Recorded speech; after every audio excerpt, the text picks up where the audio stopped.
السلام علیکم د عوامي پیغام نیوز سره زه یم فدا محمد. څنګه چې تاسو ګورئ ګیر چاپېره دا ګڼه ګوڼه دلته ډېر افسوسناکه واقعه شوې نن ماسپښین په 1 بجې ټایم کې چې دلته د دواخانې کې چت راغوځار شوی دی او په هغې کې یو 2 کسان وفات شوي دي او 14 کسان چې دي هغه زخمیان دي. ریسکیو ډبل 1 ډبل 2 والا هم رسېدلي دي. سیل ډیفنس ټیم هم موجود دي او امدادي کارونه جاري دي. ورته په دې کې په سلسله کې د موږ معلومات کوو چې نور پکې مزید څوک شته او که نشته. موږ سره اوسئ. اعوذ بالله من الشیطان الرجیم. بسم الله الرحمن الرحیم. زما وقار نوم دی ریسکیو 1122 میډیا کوارډینیټر یم.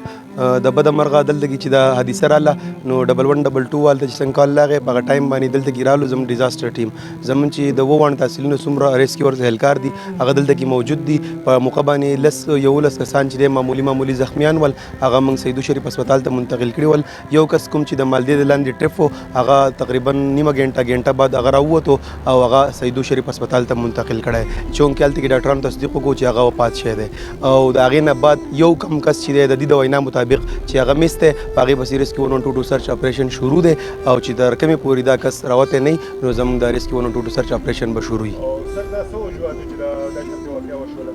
د وجوهاتو خو خیر دې ته به پته یا خو موږ ته پته نه لګي چې څه وجوهاتو دي وایي چې د دې وینا مطابق چې دا یو رولر و او هغه ډزېدلی دی بلاست شوی دی او د هغې نه بعد چې دی کوم د واقعه راپېښه شوي ده. بسم الله الرحمن الرحیم.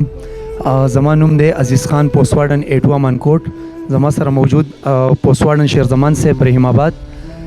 سر دا بلاست چې کله وشو نو موږ ته چې کله خبر راغی زموږ مشرانو نو زما د سیول ډیفینس ګروپ د امانکوټ پوسټ د رحیم آباد پوسټ راورسېدو او هغو په دې کې خبرپور حصه واخیسته.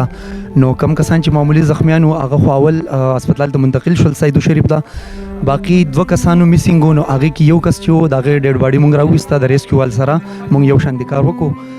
یو کس چې دی اوس هم میسینګ دی په هغه پسې اپریشن سټارټ دی او کسان ټول راغلي ریسکیو والا هم موجود دي ډبل سیول ډیفینس والا هم موجود دي نور هم عوامو کې څه کسان راغلي زموږ سره لګیا دي مدد کوي. شکریہ جی.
Thank you.